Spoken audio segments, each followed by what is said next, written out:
Hello നമസ്കാരം, എല്ലാവർക്കും Dev's cooking വേൾഡിലേക്ക് സ്വാഗതം. ഇന്ന് ഞാനൊരു 10 മിനിറ്റിൽ തയ്യാറാക്കാൻ പറ്റുന്ന ഈസി പുഡിംഗ് റെസിപ്പി നിങ്ങൾക്ക് പരിചയപ്പെടുത്താം. വീട്ടിലുള്ള സാധനങ്ങൾ വെച്ചിട്ട് ചെറിയ പിള്ളേർക്ക് പോലും റെഡിയാക്കാവുന്ന റെസിപ്പിയാണിത്. ഇത് നമുക്ക് കാണാം. കാണുന്നതിന് മുന്നേ എൻ്റെ ചാനൽ ഇഷ്ടമാവുന്നുള്ളവർ സബ്സ്ക്രൈബ് ചെയ്യാനും ലൈക്ക് ചെയ്യാനും ഷെയർ ചെയ്യാനും മറന്നു പോകരുത്. തൊട്ടടുത്ത് കാണുന്ന ബെല്ലൈക്കൺ കൂടെ പ്രസ് ചെയ്യണേ. അപ്പോൾ നമുക്ക് വീഡിയോ കണ്ടാലോ. ഇതിനു വേണ്ടി നമുക്ക് ആദ്യം ഒരു 1.5 ടേബിൾ സ്പൂൺ ബട്ടർ എടുക്കാം. മെൽറ്റഡ് ബട്ടർ ആയിരിക്കണം കേട്ടോ, ഫ്രിഡ്ജിൽ നിന്ന് മാറ്റി വെച്ച ബട്ടർ. അതുപോലെ തന്നെ 1.5 ടേബിൾ സ്പൂൺ അളവിൽ ഞാൻ പഞ്ചസാര പൊടിച്ചതും കൂടെ ചേർക്കുന്നുണ്ട്. രണ്ടും നന്നായിട്ടൊന്ന് മിക്സ് ചെയ്ത് കൊടുക്കുക. അപ്പം ഒരു അരമണിക്കൂറിന് മുമ്പ് ഫ്രിഡ്ജിൽ നിന്ന് മാറ്റി വെച്ച ബട്ടർ ആണെങ്കിൽ പെട്ടെന്ന് ഇതുപോലെ നമുക്ക് നന്നായിട്ട് മിക്സ് ചെയ്യാം. ഇനി ഒരു 1/4 കപ്പ് പാൽപ്പൊടിയാണ് ഞാൻ ചേർക്കാൻ പോകുന്നത്. 1/4 കപ്പ് പാൽപ്പൊടിയൂടെ ആഡ് ചെയ്തിട്ട് വീണ്ടും നമുക്ക് ഇതെല്ലാം കൂടെ നന്നായിട്ടൊന്ന് കമ്പൈൻ ചെയ്ത് കൊടുക്കാം. എന്നിട്ട് ഞാൻ ഒരു ടേബിൾ സ്പൂൺ പാലും കൂടെ ഒഴിക്കുന്നുണ്ട്. പാല് വേണമെങ്കിൽ നമുക്ക് കുറച്ചുകൂടെ ചേർക്കാം. അതിൻ്റെ ആ ഒരു കൺസിസ്റ്റൻസി നോക്കിയിട്ട് ചെയ്യാം. നന്നായിട്ടൊന്ന് മിക്സ് ചെയ്ത് കൊടുക്കുക. ഇത് മിക്സ് ചെയ്ത് മാറ്റി വയ്ക്കുക. ഇതാണ് ഇതിനകത്ത് വയ്ക്കുന്ന ഫില്ലിങ്. ഇനി നമുക്ക് വേണ്ടത് ബ്രെഡാണ്. ബ്രെഡ് എല്ലാവരുടെ വീട്ടിലും ഉണ്ടാകുന്നൊരു സാധനം തന്നെയാണ്. ബ്രെഡിനെ നമുക്ക് ഇതുപോലെ ഒന്ന് ഷേപ്പ് ചെയ്തെടുക്കുക. അത് നിങ്ങൾക്ക് ഗ്ലാസ് വെച്ചിട്ടും ചെയ്യാം കേട്ടോ. ചെറിയ ഗ്ലാസ് വെച്ചിട്ട് ഇതേപോലെ റൗണ്ട് പീസാക്കാം. ഇത് വേസ്റ്റ് ഒന്നും ആകത്തില്ല. ഈ ബ്രെഡ് നമുക്ക് കട്ട്ലറ്റൊക്കെ ഉണ്ടാക്കാൻ ബ്രെഡ് പൊടിക്കായിട്ട് പൊടിച്ചെടുക്കാം.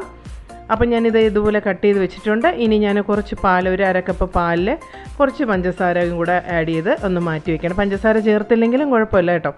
അപ്പോൾ ഒരു ചെറിയ സ്വീറ്റ്നസ് കിട്ടാൻ വേണ്ടിയിട്ട് ഞാൻ പഞ്ചസാര ചേർക്കുന്നുണ്ട്. ഇനി ഞാൻ ഇതിലോട്ട് പെട്ടെന്നൊന്ന് ഡിപ്പ് ചെയ്തെടുക്കുകയാണ്. ഒരുപാട് സമയം ഡിപ്പ് ചെയ്യേണ്ട, ഡിപ്പ് ചെയ്താൽ പൊടിഞ്ഞു പോവും. എന്നിട്ട് നമുക്ക് കൈ വെച്ച് ആ ജലാംശം ഒന്ന് മാറ്റി കൊടുക്കാം. ചെറുതായിട്ടൊന്ന് ഇങ്ങനെ ചെയ്താൽ മതി കേട്ടോ, അല്ലെങ്കിൽ പൊടിഞ്ഞു പോകും കേട്ടോ, അത് ശ്രദ്ധിക്കുക. അപ്പോൾ ഡിപ്പ് ചെയ്യുമ്പോൾ നമ്മൾ ഒരുപാട് സമയം ഇട്ടേക്കരുത് കേട്ടോ, 1 സെക്കൻഡ് മതിയാവും. ജസ്റ്റ് ഒന്ന് കുതിർന്ന് കിട്ടുക, അത്രയേ ഉള്ളൂ. അപ്പോൾ ഇതുപോലെ നമുക്ക് ഓരോന്നും ചെയ്തെടുക്കാം. നമുക്ക് എത്ര ബ്രെഡ് ആവശ്യമുണ്ടോ അത്രയും ഇതുപോലെ ചെയ്യാം. അപ്പോൾ ഒരു ഷേപ്പിന് വേണ്ടിയിട്ടാണ് ഞാൻ ഇങ്ങനെ കട്ട് ചെയ്തത് റൗണ്ടായിട്ട്, അല്ലാതെ നിങ്ങൾക്ക് ചെയ്യാം കേട്ടോ. ഇനി ഞാൻ ഒരു 1/4 കപ്പോളം പാൽപ്പൊടി ചേർക്കുന്നുണ്ട്, അല്ലെങ്കിൽ 1/2 കപ്പായാലും കുഴപ്പമില്ല. അതേ അളവിൽ തന്നെ നമുക്ക് എന്തെടുക്കാം, പാലും എടുക്കാം. അത് പാൽ നേരത്തെ നമ്മൾ തിളപ്പിച്ച് തണുപ്പിച്ച പാലായിരിക്കണം. അപ്പോൾ 1/2 കപ്പ് പാലാണെങ്കിൽ 1/2 കപ്പ് പാൽപ്പൊടി, അതായിരിക്കുന്ന അളവ്. ഇനി ഞാൻ അതിനും കുറച്ച് പഞ്ചസാര പൊടിച്ചത് നേരത്തെ ബാലൻസ് വന്നിട്ടുണ്ടായിരുന്നു, അതുകൂടെ ആഡ് ചെയ്ത് കൊടുത്തു. അപ്പോൾ അതൊക്കെ നിങ്ങളുടെ മധുരത്തിന് ആവശ്യത്തിന് ചേർക്കാം. അത് നന്നായിട്ടൊന്ന് കമ്പൈൻ ചെയ്ത് കൊടുത്തു. കമ്പൈൻ ചെയ്ത് കൊടുത്തിട്ട് ഞാനിതിന് 1 ടീസ്പൂണോളം വാനില എസൻസും കൂടെ ആഡ് ചെയ്യുന്നുണ്ട്. ഇത് നന്നായിട്ട് മിക്സ് ചെയ്ത് കൊടുക്കുക. അപ്പോൾ വാനില എസൻസ് നിങ്ങളുടെ വീട്ടിലില്ലെങ്കിൽ ഏലക്ക പൊടിച്ചത് ചേർക്കാം. ഇനി ഞാൻ എല്ലാ ഡ്രൈ ഫ്രൂട്ട്സും കുറേശ്ശെ കട്ട് ചെയ്ത് വെച്ചിട്ടുണ്ടായിരുന്നു. ആൽമണ്ട്സ്, പിസ്ത, കാഷ്യൂനട്ട്. അപ്പോൾ ഇത് നിങ്ങൾക്ക് കാഷ്യൂനട്ട് മാത്രമേ ഉള്ളെങ്കിൽ അത് മാത്രം മതിയാവും. ഞാനിവിടെ ഉള്ളതുകൊണ്ട് ഇതെല്ലാം ചെയ്ത് കൊടുത്തു. അപ്പോൾ ഇതെല്ലാം കൂടെ മിക്സ് ചെയ്ത് ഇതെല്ലാം കടിക്കാൻ കിട്ടുമ്പോൾ നല്ല ടേസ്റ്റാണ് കേട്ടോ. ഇനി ഞാൻ ചെയ്യാൻ പോകുന്നത് നോക്കിക്കോളൂ. നിങ്ങൾ നേരത്തെ ഞാൻ മാറ്റി വെച്ച ബ്രെഡിൽ നേരത്തെ തയ്യാറാക്കി വെച്ച ഫില്ലിംഗ് ഒന്ന് സ്പ്രെഡ് ചെയ്ത് കൊടുക്കുകയാണ്. സ്പ്രെഡ് ചെയ്തിട്ട് നമുക്ക് വേറൊരു ബ്രെഡിൻ്റെ പീസ് കൂടെ അതിലോട്ട് വെച്ച് കൊടുത്തിട്ട് മെല്ലെ ഒന്ന് അമർത്തി കൊടുക്കാം. അത്രയേ ഉള്ളൂ. അപ്പോൾ ഇതുപോലെ ഓരോന്നും ഇതുപോലെ ചെയ്തെടുക്കുക. നിങ്ങൾക്ക് മനസ്സിലായി കാണുമെന്ന് വിചാരിക്കുന്നു. ഓരോ ബ്രെഡിലും നമുക്കിങ്ങനെ ബട്ടറും പാൽപ്പൊടിയും കൂടെ ചേർത്ത് ആ ഒരു മിക്സിംഗ് ഒന്ന് ചേർത്ത് കൊടുത്തിട്ട് മാറ്റി വയ്ക്കാം. ഇത്രയേ ഉള്ളൂ. ഇതാ ഇവിടെ കഴിഞ്ഞു. ഇനി നമുക്ക് എന്താ ചെയ്യേണ്ടത്, നമ്മൾ ആ പാലും പാൽപ്പൊടിയും ചേർത്ത് ആ ഒരു മിശ്രിതം കൂടെ ഇതിൻ്റെ മീതേക്ക് നമുക്ക് ഒഴിച്ചു കൊടുക്കാം.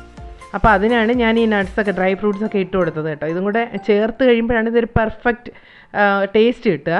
അപ്പോൾ നിങ്ങൾക്കിത് ഇല്ലെങ്കിൽ നിങ്ങൾ നട്ട്സ് മാത്രം ചെയ്താലും മതി. അപ്പോൾ ഇത്രയേ ഉള്ളൂ. ഇത് വേണമെങ്കിൽ നമുക്ക് ഫ്രിഡ്ജിൽ വെച്ച് തണുപ്പിച്ചെടുക്കാം, അല്ലാതെയും കഴിക്കാം കേട്ടോ. കഴിച്ചു കഴിഞ്ഞാൽ നിങ്ങൾക്ക് മനസ്സിലാവും ഇത്രയും സിമ്പിളായിട്ടുള്ള ഈ ഒരു ഐറ്റം ഇത്രയും നാൾ കാണാതെ പോയത് അറിയാതെ പോയത് എന്തെന്ന്. അപ്പോൾ നിങ്ങൾക്ക് ഇനി എന്തായാലും ഒരു ഗസ്റ്റ് വരുമ്പോൾ അല്ലെങ്കിൽ വീട്ടിലൊരു പാർട്ടി നടത്തുമ്പോഴോ പെട്ടെന്നൊരു പുഡിംഗ് വേണം, ഒരു ഡെസേർട്ട് വേണമെന്ന് നിങ്ങൾക്ക് തോന്നുമെങ്കിൽ ബ്രെഡ് വീട്ടിലിരിപ്പുണ്ടെങ്കിൽ പാൽപ്പൊടിയും കൂടെ മാത്രം നമുക്ക് മതിയാവുമല്ലോ. അതും കൂടെ വാങ്ങിയിട്ട് ഒന്ന് ചെയ്ത് നോക്കുക. ചെയ്ത് നോക്കിയിട്ട് നിങ്ങൾക്ക് ഇഷ്ടമാവുന്നുണ്ടെങ്കിൽ നിങ്ങളുടെ കമൻസൊക്കെ കമൻറ്റ് ബോക്സിലിടാൻ മറന്നു പോരുത്. അപ്പോൾ ഇത്ര സിമ്പിളായിട്ട് ടേസ്റ്റി ആയിട്ടുള്ള ഐറ്റംസിന് നിങ്ങൾ ദേവ്സ് കുക്കിംഗ് വേൾഡ് തീർച്ചയായിട്ടും സബ്സ്ക്രൈബ് ചെയ്യാത്തവർ സബ്സ്ക്രൈബ് ചെയ്യുക തന്നെ ചെയ്യുക. അതുപോലെ തന്നെ നിങ്ങളുടെ അഭിപ്രായങ്ങളൊക്കെ പറയുക. അപ്പോൾ ഞാനിത് കാണിച്ചു തരാം സ്പൂണിൽ. അതിൻ്റെ ആ ടേസ്റ്റ് നിങ്ങൾക്ക് അത് എടുക്കുമ്പോൾ തന്നെ മനസ്സിലാവും. മെൽറ്റ് ചെയ്യുന്ന ഒരു ടേസ്റ്റാണ്. അപ്പോൾ എന്തായാലും മിസ് ചെയ്യരുത്. തീർച്ചയായിട്ടും ഇത് നിങ്ങൾ തയ്യാറാക്കി നോക്കുക. വീണ്ടും നല്ലൊരു എപ്പിസോഡുമായി കാണുമ്പോഴേക്ക് stay safe and good bye.